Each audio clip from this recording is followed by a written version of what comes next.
Bien, tengo la verdad que el gran gusto de presentarles en este momento, en estos años largos que han sido de este proceso, siempre ha habido una persona que a mí me pareció que era la persona que más conocía el proceso, y no solo los que están siempre hasta al aire, en la primera línea, sino acompañando el proceso y dándole la seguridad de lo que estaba ocurriendo. El doctor Juan José Ruda es una de esas personas que ha estado presente en todos estos años, y yo a quien creo el país le debe mucho. Doctor Ruda, gracias por venir y gracias por lo que han hecho en estos años.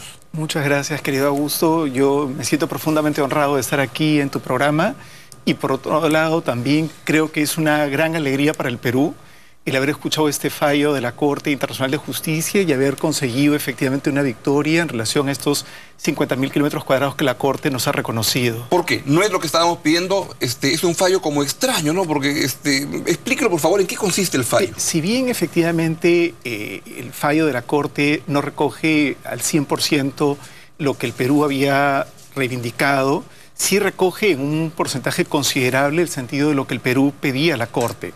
Hemos conseguido alrededor de un 75% de lo que estábamos reivindicando. O sea, 3/4 partes de lo que pedíamos fue lo que estábamos pidiendo. Y hay un aspecto que a mí me parece sustantivo recalcar ante la audiencia tuya y ante el país en general, que es el hecho que ya hemos logrado conseguir que la Corte reconociera el que no existía un límite marítimo acordado como Chile pretendía que abarcara las 200 millas. Creo que es un aspecto sustantivo en relación al planteamiento peruano, en relación a que efectivamente el Perú tenía unos derechos en relación al triángulo interno. En este caso la Corte nos ha reconocido un porcentaje importante del triángulo interno, es decir, el área donde se producía la superposición de las proyecciones marítimas de los dos países. Nos ha reconocido más o menos un poco menos del 60%. Y luego en relación a todo el triángulo exterior, porque por la forma como se ha configurado la línea trazada por la Corte... Ahí está el mapa, pues si exactamente, lo puedes explicar. La totalidad... Ahí enfrente puedes si vemos, gracias, si vemos el trazado del límite que ha fijado la Corte ha establecido una línea en el paralelo geográfico que cubre 80 millas, asumiendo que existía un acuerdo tácito entre los dos países que habría quedado reflejado, entre otros instrumentos, el Convenio sobre Zona Especial Fronteriza Marítima de 1954, pero sí establece claramente que ese límite no abarcaba toda la proyección marítima de los dos países, y en ese sentido hace todo un análisis de cuál es el alcance que tendría ese eventual límite acordado.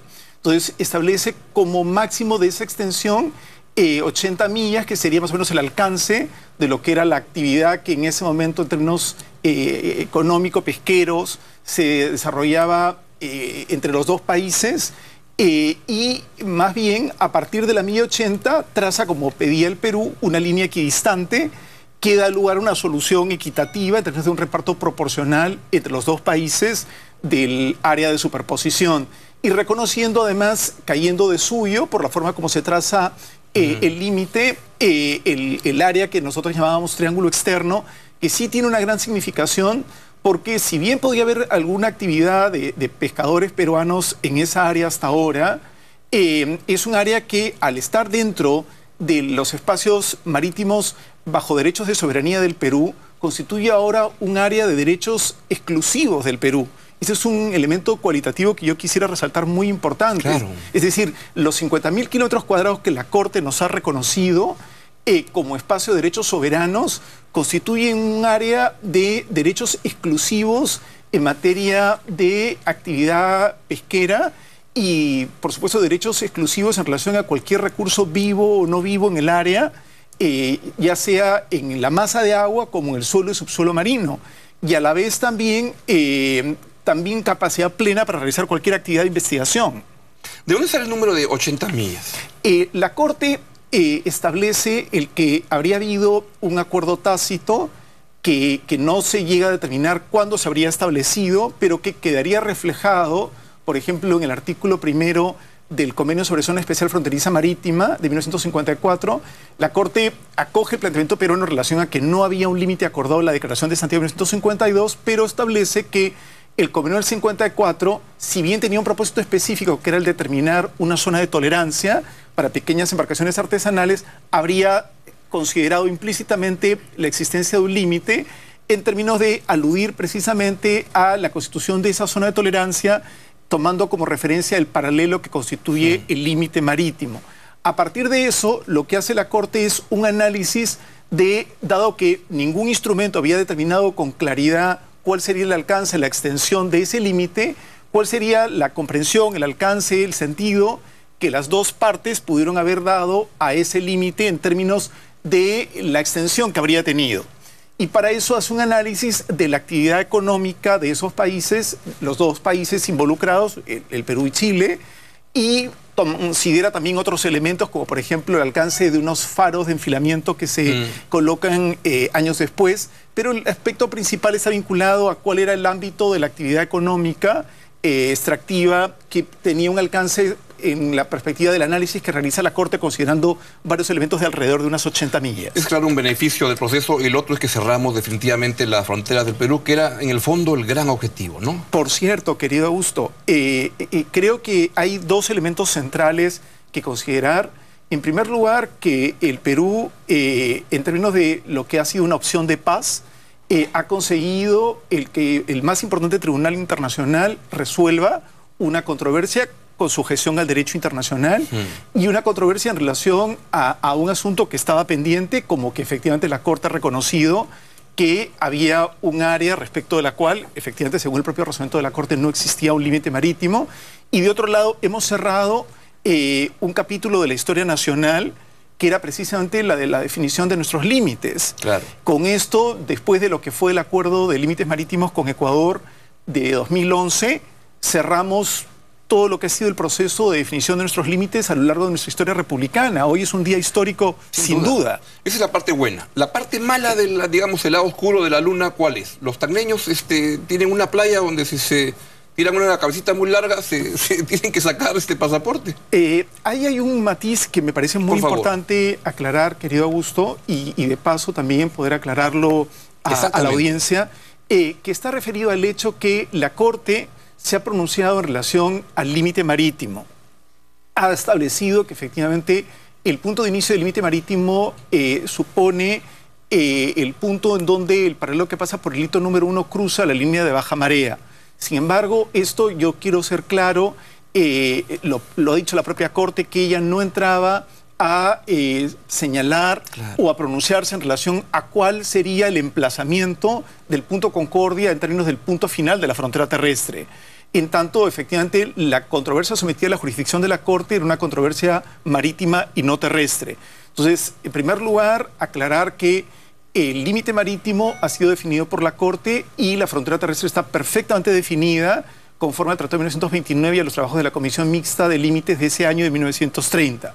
Y de otro lado, señalar cómo, en términos de lo que hemos conseguido, hemos logrado, por ejemplo, creo que es un elemento central, por ejemplo, que la proyección de Arica y de Moquegua abarque las 200 millas.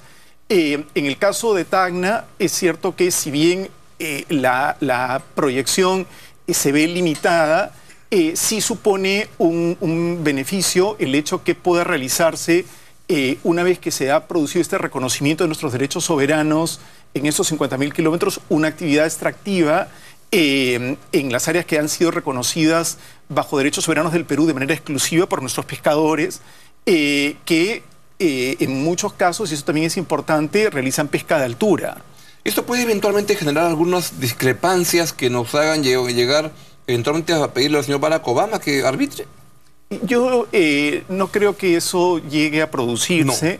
No. Creo que en el caso de la frontera terrestre, es claro que esta frontera ha sido perfectamente definida en el Tratado de 1929, que delimita con toda claridad la frontera terrestre, y además, en el caso de una frontera terrestre como es esta, se produce luego un trabajo de demarcación que también fue perfectamente realizado y culminó en el año 30. Entonces, no hay ningún asunto pendiente en relación a esa frontera, con lo cual no tendría sentido el tener que acudir a otra instancia. Hay una declaración del presidente Piñera hoy día que es extraña, ¿no? O por lo menos no concuerda con la realidad.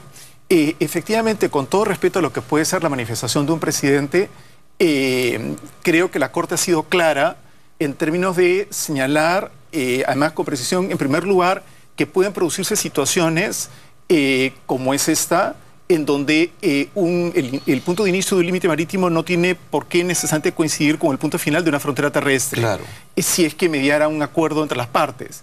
Y en este caso, adicionalmente, además, precisar cómo la propia Corte igualmente ha hecho el señalamiento en relación a que no entraba ella a pronunciarse en relación a cuál sería el emplazamiento del punto de concordia como punto final de la frontera terrestre, en tanto no era ese el cometido que se le había señalado en términos de materia sometida a su jurisdicción. El asunto sometido a la jurisdicción de la Corte no era la frontera terrestre, que estaba perfectamente definida, sino el límite marítimo. Entonces, en este caso, no cabe hacer ese tipo de inferencias. ¿Qué es lo que faltaría para que ya terminemos todo en este proceso de ejecutar la sentencia? He escuchado que se ejecuta desde que se lee, pero para realmente decir ya, listo, terminamos. Yo creo, en la línea de lo que preguntas, querido Augusto, creo que es bien importante recalcar lo que se ha dicho. El presidente Humala ha sido muy claro, y ha sido muy claro porque además, conforme al derecho internacional, lo que él ha dicho es absolutamente exacto. Los fallos de la Corte Internacional de Justicia son obligatorios y son inapelables, pero además son obligatorios desde el mismo momento en que se leen. En ese sentido, el Perú goza de unos derechos soberanos que nos han sido reconocidos y respecto a los cuales podemos comenzar a hacer ejercicio desde el mismo momento en que el fallo ha sido dictado. Lógicamente, en razón a que ha habido un largo tiempo en donde no ha habido posibilidad material de realizar un ejercicio concreto de jurisdicción de parte del Perú, pues habrá seguramente que realizar los estudios de investigación correspondientes en la perspectiva de determinar, en primer lugar, el estado de conservación de la biomasa existente en relación a las distintas especies que pudiera haber en el área de 50.000 kilómetros cuadrados que nos ha sido reconocida. Y a partir de eso, pues me imagino que, sin duda, con el soporte científico correspondiente, el Ministerio de la Producción dictará las medidas de ordenamiento pesquero que resulten pertinentes, porque eso es el ejercicio de una potestad soberana del Perú, lógico, el hacer investigación y el dictar las medidas de ordenamiento pesquero correspondientes. Finalmente, ¿algo más que los peruanos debamos saber, conocer a partir de este fallo? Yo quiero recalcar, querido Augusto, que ese es un asunto que constituye, creo, un motivo de alegría para todos los peruanos y peruanas, en el sentido que este ha sido un gran objetivo nacional por el que hemos luchado codo a codo a lo largo de varios años, que ha supuesto una política de Estado en donde 3 gobiernos sucesivos han trabajado a partir de un mismo norte, en donde todas las fuerzas políticas, en términos del amplio arco de las fuerzas políticas, han respaldado como una piña la posición nacional, en donde la sociedad civil igualmente se ha hecho presente, las iglesias, los empresarios, los trabajadores. Quiero recalcar lo que el Perú puede lograr a partir de la unidad. Hemos trabajado unidos en relación a este gran objetivo nacional, ahora seguiremos unidos en relación a lo que es la tarea vinculada a la ejecución del fallo y en ese sentido resaltar cómo cuando efectivamente en relación a grandes objetivos de Estado apuntamos a luchar y trabajar juntos, logramos resultados tangibles importantes. Y en ese esfuerzo yo quería destacar, y por eso me parece fantástico tenerte esta noche acá, porque hay un grupo de personas que no son los cancilleres, a quienes todos han estado fantásticos, a Roncayolo, quiero mandarle un gran abrazo, ¿no? Que ya está convaleciente, pero a todos los cancilleres, desde el comienzo, Manuel Rodríguez Cuadros, José Antonio García Belaunde, Alan Barner cuando ha entrado, la doctora Rivas, con todos, pero hay un grupo de personas que no han estado apareciendo en la primera fila. Tú, el embajador Mesa Cuadra, Alejandro Neira, ¿cómo se llama la diplomática que está? Marisol Agüero. Marisol Agüero, ¿no? Que me contaban que ha hecho su tesis sobre el tema y que ha sido apuntalando con su conocimiento, el embajador Chávez. Los que no han estado en la primera fila, creo que el país debe conocerlos porque les debe un agradecimiento muy, muy, muy profundo. Muchas gracias. Muchas gracias a ti, querido Augusto. Muy bien. Vamos ahora a una breve pausa y venimos con Llanta de Prensa con Fernando Rospigliosi y Pedro Tenorio.